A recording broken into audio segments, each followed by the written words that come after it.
Okay sir. మరి madam గారితో వచ్చేసి ఏంటంటే, ఆ మేడం గారి డైరెక్షన్‌లో ఎన్ని మూవీస్ చేసేసారు సార్? ఇంచుమించు ఆవిడ మూవీస్ అన్నీ నేనే చేశాను కదా. అహా! ఆ మే డైరెక్షన్‌లో సార్ ఏం నా చేశారు? 48 సినిమాలు ఏమో చేసింది ఆవిడ. ఆవిడ హ్మ్. డైరెక్షను. హ్మ్. అన్ని సినిమాలకి నేనే. సో, అన్ని మూవీస్ మొత్తం సారే చేశారు. సారు లేకుండా ఏదో ఒకటో అరో ఉన్నాయి. అంతేగాని అన్ని సినిమాలు ఈయన. అన్ని సార్ మరి మీకు సార్‌కి, మేడం గారికి అసలు షూట్ లొకేషన్‌లో ఉన్నప్పుడు గాని ఎలా ఉండేది? అండ్ అవుట్‌డోర్‌కెళ్ళిన తర్వాత ఎలా ఉండేది? మీరు చెప్పారు 1 ఇయర్ మొత్తంలో నేను 6 మంత్స్ అంటే సార్ వాళ్ళతో అవుట్‌డోర్ షూటింగ్స్‌లోనే ఉండేవాడిని అని చెప్పారు సార్. ఆ! సో, ఎలా ఉండేది? ఇండోర్ షూటింగ్‌లో కూడా మార్నింగ్ 7కి వెళ్ళిపోయేవాడిని. మధ్యాహ్నం 1 గంటకి భోజనానికి వచ్చేవాడిని. హ్మ్. తర్వాత మళ్ళీ 1 గంటన్నర, 2 వెళ్ళిపోయేవాడిని.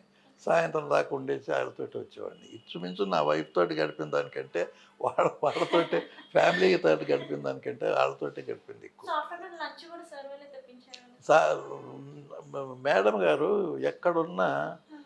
లంచ్ చేయటం అలవాటు. ఓకే. ఆఫ్టర్‌నూన్ టైంకి ఖచ్చితంగా ఎక్కడ లంచ్. ఎక్కడ అమెరికా వెళ్ళాం ఓ హ్మ్. పిక్చర్‌కి. 45 డేస్, 40 డేస్ పైన. హ్మ్. అమెరికాలో కూడా వంట తీసి పెట్టింది అందరికి. మాకు. మేడం గారు చేసి పెట్టారా? మేడం గారికి అదొక హ్యాబిట్. చాలా బాగా వంట చేస్తది.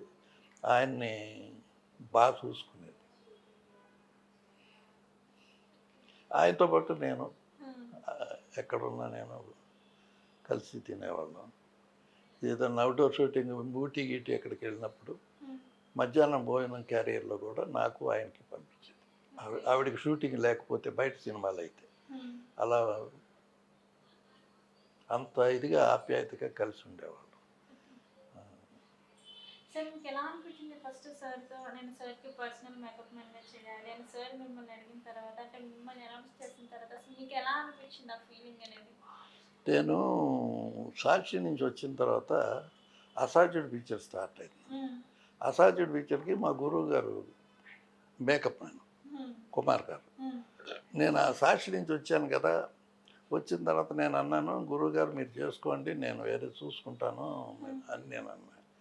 అంటే కాదు నువ్వు రావాలని చెప్పాను. అప్పుడు కృష్ణ గారు మనుషుల చేత కబురు చేశాడు. రావయ్యా నువ్వు రావయ్యా నువ్వు హ్మ్. రావయ్యా. వచ్చా. అప్పటికి బాగా చేంజ్ వచ్చింది. ఏది ఫిల్మ్‌లోనూను, మెటీరియల్‌లో. ఓకే. ఫస్ట్ పిక్చరు అంటే క్వాలిటీ అంతా బాలేకపోవడం. ఫస్టు ఆ పిక్చర్ విగ్గు ఆయనకి ఫస్ట్ విగ్ పెట్టింది అదే పిక్చర్‌కి. అసాధ్యుడికి. అసాధ్యుడిలో. ఓకే. అసాధ్యుడి పిక్చర్‌కి ఆయన ఒరిజినల్ హెయిర్ ఎలా ఉంటది అనే దాని మీద ఆలోచించి దాన్ని జాగ్రత్తగా తయారు చేయించి హ్మ్. హరిబాబు గారని the best makeup mans Calcutta నుంచి వచ్చాడు బెంగాలీ ఆయన. ఓకే. ఆయన పెద్ద మేకప్ మ్యాన్ ఒకప్పుడు ఇండస్ట్రీలో. హ్మ్. ఆయన ఇంటి దగ్గర క్యూ సిస్టంలో కూర్చునేవాళ్ళు ఆర్టిస్టులు. అక్కడ ఆహ్, నేను ఆలోచించి విగ్గు అక్కడ తయారు చేయించాం. ఆయన విగ్గులు తయారు చేసేవాడు. వాళ్ళ బ్రదర్ సొంతంగా తయారు చేయించారు మీరు. చేసేవాడు. ఓకే. ఆయన మేకప్ రూమ్‌లో కూడా ఎవరిని ఎంటర్ అయ్యనిచ్చేవాడు కాదు. మీరు తప్ప ఎవరు ఎంటర్ అయ్యని. నేను హ్మ్. కూడా కాదు. హ్మ్. ఎవ్వరిని ఒక్క డ్రైవర్ తప్పితే లోపలికెళ్ళేవాడు. మేకప్ రూమ్ అంటే ఏంటో కూడా ఎవరికీ తెలీదు ఇండస్ట్రీలో. మరి ఎలా సార్ మీకు? ఆర్టిస్ట్ వెళ్తాం బయటికి రావటం తప్పితే ఇంకొక మేకప్ మ్యాన్ అలౌ చేసేవాడు కాదు. కాకపోతే మా గురువుకి ఎడ్యుకేటెడ్ పీపుల్ మనిషి కదా! హ్మ్. ఆయన ఎప్పుడు ఆయనతో కూర్చొని మాట్లాడుకునేవాడు. ఒకప్పుడు నాకు ఆ ఛాన్స్ దొరికింది. ఆయన రూమ్‌లో మేకప్ వేశాను. ఆయన అప్పటికి కిందకి దిగటం లేదు. ఓకే. పైన ఉండేవాడు. రూమ్ కింద. మేకప్ రూమ్ క్లోజ్ చేశాడు. ఒక విగ్ ఒకటి తయారు చేయించాల్సొచ్చి ఆయన దగ్గరికెళ్ళి కూర్చొని ఈయన చేయించాడు మా హ్మ్. గురువుగారు. చేయించి ట్రయల్ చూస్తామండి అని ఆయన ఆయన మేకప్ రూమ్ చూద్దాం ఎలా ఉంటది అనేది మాధవరావు నువ్వు వెయ్యాలయ్యా అక్కడ హ్మ్. నీ అదృష్టం అని చెప్పి నన్ను తీసుకెళ్ళి మేకప్ మిక్కిలిని రాధాకృష్ణమూర్తి గారికి ఓకే. మంచి మీరైనా చూసారా సార్ నేను మేకప్ నేను రూమ్? నేను ఆయన మేకప్ రూమ్‌లో మేకప్ వేశాను. ఎలా ఉంది అంతా మేకప్ రూమ్ మొత్తం? అదొక ఆ రోజుల్లో మేకప్ రూములు కళాఖండాలు. అది okay. Light and shades work చేయటానికి కావాల్సినట్టుగా ఉండేది. అద్దం చుట్టూ ఒక బాక్స్ లాగా ఉండేది. హ్మ్. ఆ బాక్స్‌కి ఒక ఇది ఉండేది గ్లాసు. ఆ గ్లాసు కూడా మ్యాట్ లాగా ఉండేది. ఆ గ్లాస్కి లోపల లైట్లు పెట్టేవాళ్ళు. ఆ లైట్స్ చూసి లైట్ అండ్ షేడ్స్ వర్క్ చేసుకోవడానికి పనికొచ్చింది. అద్దంలో చూసే మేకప్ వేస్తాం.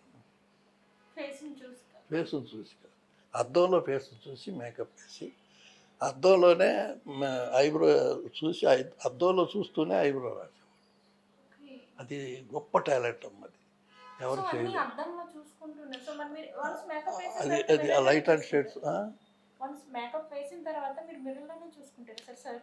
కాదు కాదు, అసలు మేకప్ వేసేటప్పుడే అద్దంలో చూస్తాం, ఫేస్ చూసేయం. అప్పుడప్పుడు కన్ను ఇలా వస్తుంది అనుకున్నా, ఆ మేకప్ ఇలా చూస్తూ అద్దంలో ఇలా మేకప్ అది చేసేవాళ్ళు. అప్పటికి అసాధ్యుడికి వచ్చేవారికి మా గురువు గారు ఏం చెప్పాడంటే, మాధవ లైట్ అండ్ షేడ్స్ నువ్వు వర్క్ చేయగలరు. నేను సాక్షికి వెళ్ళినప్పుడు నాకు చెప్పి పంపించాడు. ఇది ప్రాసెస్ అని. అక్కడికి వెళ్ళి నేను మొత్తం మేకప్ చేంజ్ చేశాను, న్యాచురల్ మేకప్కి వచ్చాను. అసాధ్యుడికి వచ్చిన తర్వాత న్యాచురల్ మేకప్ వేసి విగ్గు పెట్టి న్యాచురల్గా మేకప్ వేసి మేమిద్దరం సెట్లోకి వెళ్తాం. కృష్ణ గారితో నన్ను వదిలేవాడు కాదు ఆయన. వెళ్తుంటే రామానాయుడు గారు ఎదురయ్యాడు, ఆర్టిస్ట్ ప్రొడ్యూసర్ ఎదురయ్యి చూడగానే మా కృష్ణ ఎవరయ్యా మీకు మేకప్ వేసిందని అడిగాడు. ఏంటంటే అప్పుడు చెప్పాను కదా మీకు, ఈ ఎరుపు రంగు, blue colour shades, light and shades work చేసేవాళ్ళు కదా. ఇక్కడ రోజ్ కలరు, ఇదంతా ఇది హైలైట్స్, వైట్ ఇలా ఉండేది. ఎవరయ్యా నీకు మేకప్ వేసిందంటే ఇతనేనండి, చాలా బాగా చేశాడు. ఎంత అసలు న్యాచురల్గా ఉన్నావయ్యా, ఏమి మేకప్ వేసినట్టే తెలియట్లేదు. అది కృష్ణ గారికి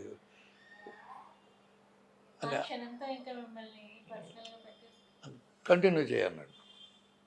ఆయన ఇలాగే చెప్పాడు, కంటిన్యూ చేయి ఇతను. మేమిద్దరు సెట్లోకి వెళ్ళాము. వాళ్ళు కమ్యూనిస్టులు, నెల్లూరు కాంతారావు గారు. మేము కూడా ఆ పార్టీలో నుంచి వచ్చిన వాళ్ళమే. కాంతారావు గారు ముహూర్తం లేదు, టైం ఉంది కృష్ణ అన్నాడు. ఆ పక్కనే విఠలాచార్య గారు పెద్ద మైథలాజికల్ పిక్చర్లు, ఫోక్లోర్ పిక్చర్లు తీసేవాడు ఆయన. ఇక్కడికి వెళ్ళాం, మాధవరాయణ రామని తీసుకెళ్ళాడు ఆయన. అక్కడికి వెళ్ళి చూసినప్పుడు విఠలాచార్య గారు పరిగెట్టుకొచ్చి ఎవరైనా నీకు మేకప్ వేశారు అని. విచిత్రం అది నా జీవితానికి ఒక బలుపు. ఆ సిచ్యువేషన్స్